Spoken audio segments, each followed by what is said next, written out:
कनकोट report फ़ाइकली Soomro क़ौमी अवामी तहरीक जे मरकज़ी सदर डीज़ल ऐं पेट्रोल जे अघनि में वाधि ऐं महांगाई ख़िलाफ़ क़ौमी अवामी तहरीक कनकोट तरफ़ां ज़िले ऑर्गेनाइज़र अरसलान बहलकानी सजावल बिरोई शाह अली सैरियानी अली मुराद सब्ज़ोई शाहिद सैरियानी गुलाम रसूल गोलो रहमतुल्ला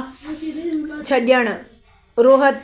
छाबड़िया राशिद भैयो साईं बख्श जाफरी वज़ीर बहलकानी मुस्तफ़ा ओगाई धरणी बख्श सब्ज़ोई इल्ताफ़ शेख शौकत भैयो भगवान सिंह कबीर देवान मारवाड़ी ऐं ॿियनि जी अॻवानी में पेट्रोल ऐं डीज़ल जे अघनि में वाधि ख़िलाफ़ एहतजाजी रैली कढी वई,